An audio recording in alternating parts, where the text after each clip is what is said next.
Welcome to Alter. I'm your host, Nicole Meline. This podcast explores the practice of transformation as a conversation between hustle and flow. Altering, changing, growing, becoming, and altering, offering, surrendering, opening to divine conspiracy. It's the dance of the leader, athlete, artist, entrepreneur, committed not just to optimal expression, but to exceptional being. So here are adventures in alignment and conspiracy, awake to all the grit, dirt, and complexity of our world, alert to the graces that come alongside the struggle, the hustle, a cocktail of soul food, new rhythms, and street wisdom, encouragement, an infusion of courage for the moments you need it most. I'm your host, Nicole Meline. Let's alter together.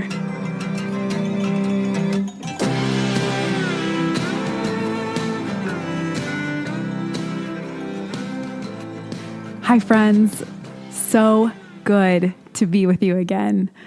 I've been on a long road trip through the West, up the Rockies, crossing this divided country like a stitch on a wound, and focusing on some new projects I can't wait to share with you. But it is so good to re-engage our conversation on the Alter podcast.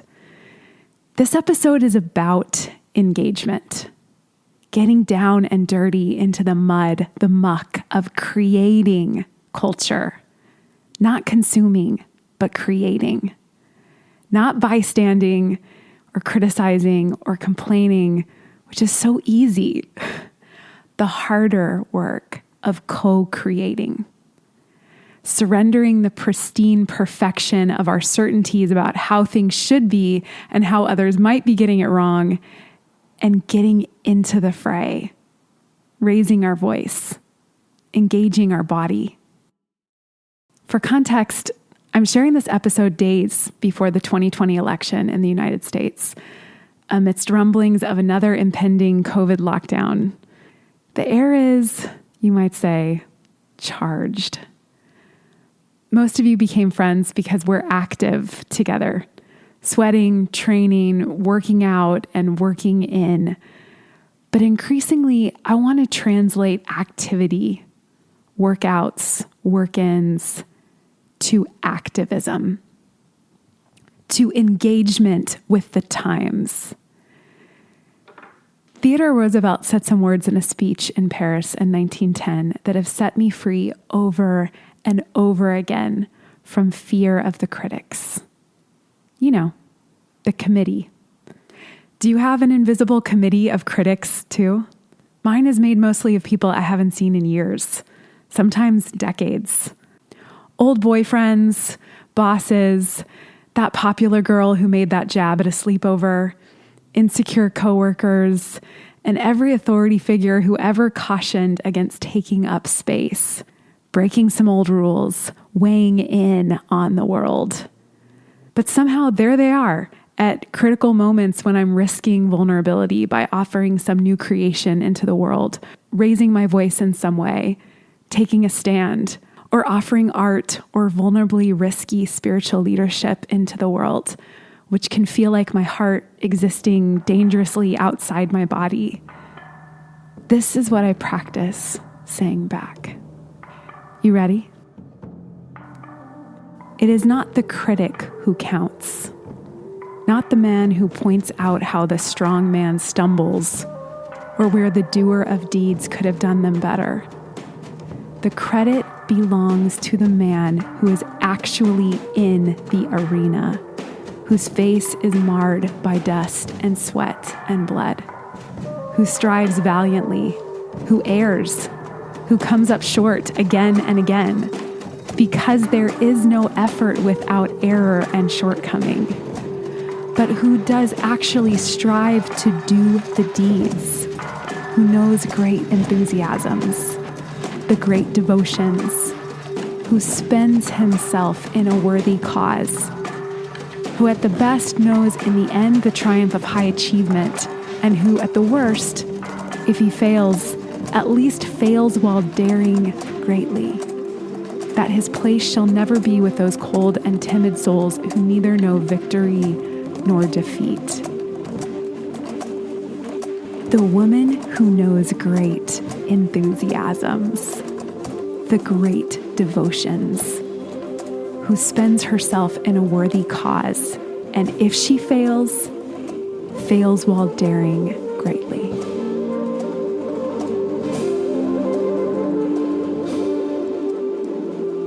Now that's activism, weighing in on the times. A few years ago, as a founding instructor at Peloton, I taught a weekly Saturday morning ride I started calling Warrior Hour. The standard ride length was 45 minutes, but this ride was a way to start the weekend with a bang. I'm creating new versions of this ride, a new warrior ride every week for you on the Alter Together platform at alter.nicolemeline.com. It's 15 minutes longer than you want it to be, than you're comfortable with. The rides are exhilarating but challenging, music-driven, high-intensity interval training. Those last 15 minutes are what I think of as a thin place, where the barriers between heaven and earth get hazy. Physiologically, your body has burned off its store of glycogen, your most accessible fuel for energy. It has to tap deeper stores of protein and fat. Mentally and spiritually, you drop deeper too. You find out real quick what your default stories are. You start facing some demons, the reasons you justify starting to pull back or quit. Now we're talking. You feel out your edges and maybe start to push them forward. This space is so valuable because it's so hard won. You have to work your way in. Your body is fully awake, working, engaged, alive. You've shaken up its chemistry. You've even shaken up your identity. You're in warrior mode. The word warrior means a lot to me. It hits that soul place. It's something different from a soldier. It's something different from a gangster, something different from a hunter. What does it mean? What does it mean to you? See it. Feel it in your body right now. What does it call up? What does it call you to? I'm both hesitant and passionate to talk about this right now. We're in a moment of increasing violence. The root word of passion is pain. And we're seeing it surface and explode all over the world right now, and especially across the United States in response to the essential Black Lives Matter uprising. This week, in atrocities against civilians in France, and as gun sales have broken record numbers the last few weeks across America. That's why we need to talk about this. This week, as you decide whether to vote, for whom to vote, as you decide how to respond to whatever will unfold, and all the forms of disagreement and conflict you'll encounter, and really important, the flood of media you're about to face, who will you be? How will you engage the times? My mantra these days when I teach or train is sweat hard, love harder. I train because I want to love hard. And because love is hard. Have you noticed the kind of inner Jedi strength and discipline it takes to love your people? To expand the circle of your people until everyone is your people, until your enemies are your people, to find a way to see into and connect with the pain underneath the passion erupting in violence or prejudice. There's a series of yoga asanas or poses called warriors. Warrior 1, Warrior 2, Warrior 3. They're strong and intense and aimed, and they require a fixed gaze, intense focus forward or upward. But there's another two that are kind of surprising. Humble warrior. standing in a powerful lunge with your front knee bent, but your hands come together behind you, interlaced, and you bow over the bent knee. And peaceful warrior, the same strong lunge stance, but your top arm swept back, spine bending back, your heart exposed. They feel vulnerable and strong at the same time, focused and engaged. Vulnerable, strong, focused, and engaged. I propose that's what a warrior feels like. I want to form the definition of this first in my body rather than in words. This feeling of strong, focused, vulnerable, heart-exposed engagement. Bowing is a form of engagement.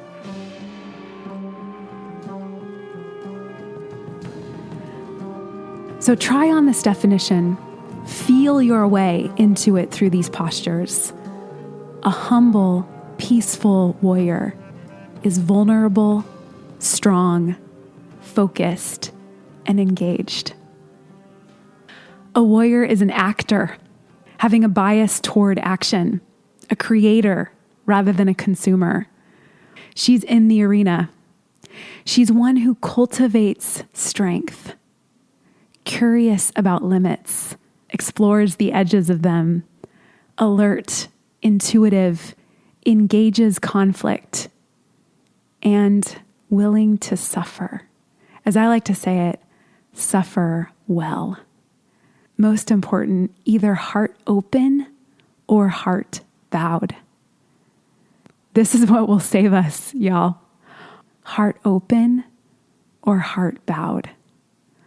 We fight, we train, we raise our voices, we weigh in on the times, we shape the culture with heart open, listening so deeply to the other in whatever form they appear, bowed in reverence to their voice, to their pain, to their passion. And we create harmony out of dissonance. There's an old story about a general leading an army who came upon a group of yogis meditating in the road. They were in the way, so a lieutenant tried to get them to move and pointed to the general saying, "This man has conquered the world. What have you accomplished?" A yogi replied, "I have conquered the need to conquer the world." The general acknowledged them as fellow warriors, inner warriors. You've heard me talk about Glennon Doyle's incredible book, Untamed, which is a story of her transformation from passivity to action. She was an addict to food, alcohol, approval, numbing pain with substances, or pretending instead of leaning in and listening, suffering well. In her writing, I love how she deconstructs this word, warrior. She writes, "The original Hebrew word for woman, a word that is used twice to refer to the first woman, 3 times to refer to strong military forces, and 16 times to refer to God, is this: Ezer. The word Ezer has 2 roots, strong and benevolent. The best translation of Ezer is warrior. God created woman as a warrior. Growing up is an unbecoming. My healing has been a peeling away of costume after costume until here I am, still and naked and unashamed before God, stripped down to my real identity. I have unbecome, and now I stand, warrior, undressed for battle, strong and benevolent, both yin and yang, complete, not in need of completing, sent to fight for everything worth having: truth, beauty, kindness, shamelessness, love. to march into pain and love with eyes and heart wide open, to stand in the wreckage and believe that my power, my love, my light are stronger than the darkness. I know my name now, Love Warrior. I came from love, and I am love, and I will return to love. Love casts out fear. A woman who has recovered her true identity as a love warrior is the most powerful force on earth. All the darkness and shame and pain and the biggest committee of critics in the world can't defeat her. Speaking of becoming or unbecoming peaceful warriors, Martin Luther King Jr. had something to say about leaning into pain and suffering well. He said, "As my sufferings mounted, I soon realized that there were two ways in which I could respond to my situation, either to react with bitterness or to seek to transform the suffering into a creative force. I decided to follow the latter course. The question is not if we will be extremists, but what kind of extremists will we be? The nation and the world are in dire need of creative extremists." So, my friends, how do we become or unbecome peaceful warriors? 3 things. First and foremost, vote. Weigh in. Get in the arena. If you don't like the news, go out and make some of your own. And notice how you're responding to the extremes of this moment. Practice becoming a creative extremist, a creator rather than a critic or a complainer. Be the bridge builder in your communities this week. Even the micro communities of your families and friends may be divided by their certainties. Become a peaceful warrior, a humble warrior, heart open, heart bowed, and sweat hard so you can love harder. Movement has been absolutely saving my life this crazy year. And it's been such a joy to lead the altar community and workouts that are also work-ins. Somebody asked me recently what altar movement is, and I kind of surprised myself with this answer that it's an exploration of 2 poles that we don't know how to spend time in: aggression and tenderness. These 2 emotional poles that we're not really culturally invited into in a healthy way. We don't see modeled how to express aggression and tenderness. So that big, larger than life, uncontrollable, chaotic, maybe dark, maybe confusing, maybe overwhelming, maybe scary in the degree to which it feels overwhelming. Yeah, that aggression. And its other pole, tenderness, total vulnerability, heart open, spirit curious, alert, tuned in to whatever might meet it. Aggression and tenderness. Altar is a space for you to get out, work with aggression, frustration, and also open the heart. And most essentially, to bow. So I would love for you to join the community or even just a single workout, which you can do at altar.nicolemeline.com. If this podcast is encouraging you, please share it with a friend. Take a screenshot and share it on social media and tag @Nicole Meline so I can share it. This is how we find friends we haven't met yet.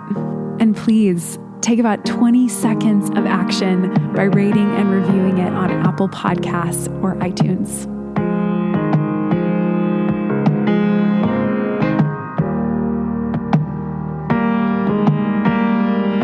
I'm going out with May Erlewine's song Whole again, right out of the ground. A manifesto for our divided 85 years, and go look up its stunning album cover. Those roots down. She said it's to be expected, it's the way it's always been. We take what we are given and we make it whole again. Make it whole again. Like only we can. This is our moment, my people, to become powerfully peaceful, humble warriors. Powerfully peaceful. We take what we are given and we make it whole again. I'm honored to share it with you as we alter together.